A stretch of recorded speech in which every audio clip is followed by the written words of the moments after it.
아침에 일어나 플라스틱 냉장고 문을 열어 플라스틱 병에 담긴 물을 플라스틱 컵에 담아 마십니다. 그리고 플라스틱으로 만들어진 칫솔로 양치를 한 뒤 또다시 플라스틱으로 만들어진 변기에 앉습니다. 플라스틱으로 만들어진 휴대전화기와 플라스틱 신용카드를 챙겨 나가 하루의 일과를 시작하죠. 직장에서는 플라스틱으로 만든 노트북, 플라스틱 볼펜과 플라스틱 바구니들이 일과를 함께합니다. 생각해보면 우리 주변은 온통 플라스틱으로 뒤덮인 세상이 되었습니다. 우리는 석기 시대, 철기 시대를 거쳐 바야흐로 플라스틱 시대에 살고 있습니다.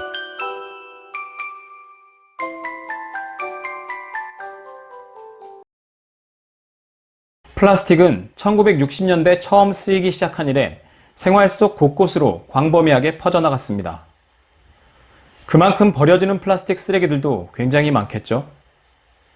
특히 오늘날엔 치약, 그리고 얼굴을 씻는 세안제, 각질 제거제, 세제 같은 생활용품 및 화장품에도 작은 플라스틱 입자가 사용됩니다.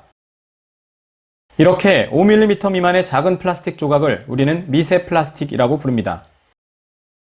우리가 사용하는 생활용품 한 개의 제품에 최대 36만 개의 미세 플라스틱 입자가 함유되어 있는데 이는 하수도를 통해 결국 바닥까지 흘러들어가게 됩니다.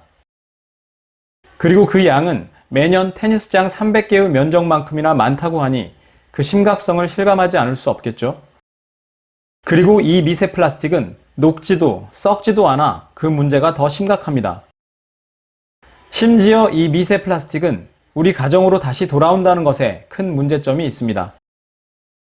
2018년 3월 미국 비영리단체인 오브미디어가 연구한 결과에 따르면 총 9개국 259개의 생수병 시료 중 93%에서 미세 플라스틱이 1리터당 10.4개가 검출되었다고 합니다. 심지어 그보다 더 작은 입자까지 계산하면 미세 플라스틱의 개수는 1리터당 314개나 됩니다. 결국 인간이 사용하고 버린 플라스틱 때문에 인간이 다시 위험에 처해지는 상황이 발생되고 있는 것이죠. 미세 플라스틱의 위험성은 여기서 끝나지 않습니다. 또 하나의 위험성은 바다 동물들이 이를 먹이로 오인한다는 데 있죠.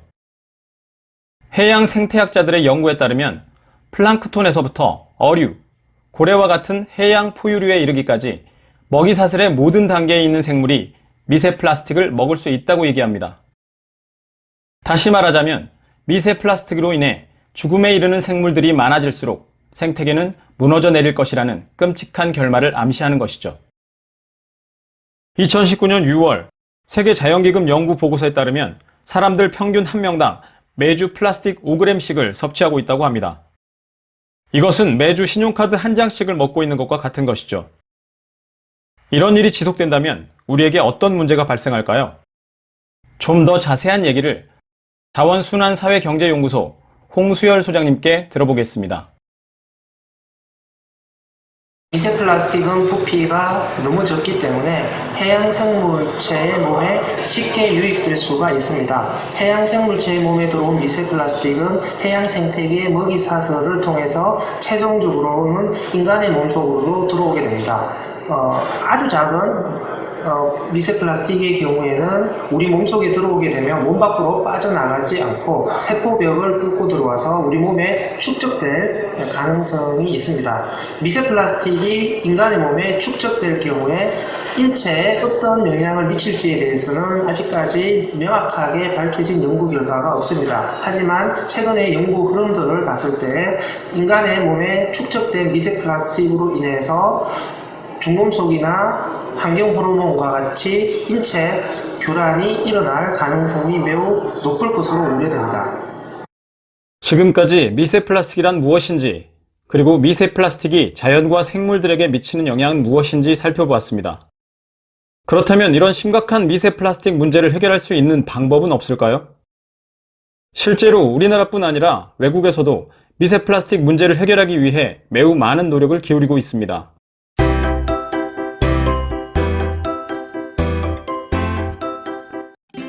먼저 개인이 스스로 지킬 수 있는 노력을 알아보겠습니다.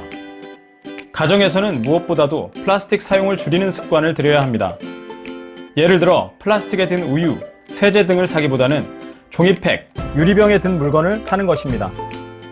또 플라스틱 제품을 사용한 후 깨끗이 씻어 분리배출을 하여 플라스틱 재활용률을 높이는 것도 하나의 방법이 될 수 있습니다.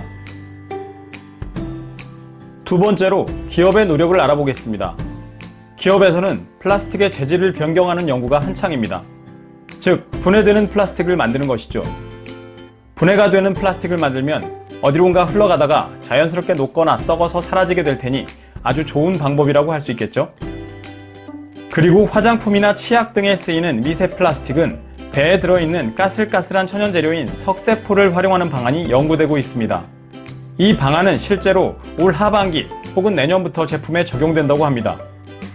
또한 기업에서는 각종 포장을 줄이거나 종이 포장으로 바꾸는 등의 노력을 기울여 미세 플라스틱을 줄이기 위해 노력하고 있는 상황입니다. 그럼 세 번째로 국가의 노력을 알아볼까요? 정부는 올해부터 마트나 편의점 등에서 비닐을 함부로 사용하지 못하게 법을 고쳤습니다. 일회용품 사용 및 플라스틱 사용 줄이기를 법제화하여 사용량을 강제로 줄이도록 조절하고 있는 것이죠. 그리고 미세 플라스틱이 포함된 제품은 제품을 출시하지 못하도록 하는 법안도 시행되고 있는 상황입니다. 또한 플라스틱을 먹는다고 알려진 벌집 나방 애벌레에서 힌트를 얻어 플라스틱 분해 효소를 연구하여 그 효소를 다량으로 생산하는 방안을 연구하고 있는 중입니다. 인간의 삶을 편안하게 하고 삶의 질을 개선하는 데 쓰였던 축복의 플라스틱이 이제는 생태계를 파괴하고 인간의 생존마저 위협하고 있습니다.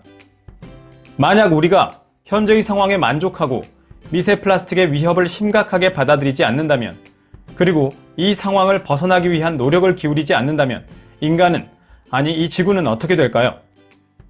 우리를 위해, 그리고 우리의 미래를 위해 플라스틱 사용 줄이기에 모두 발벗고 나서야 할 때입니다.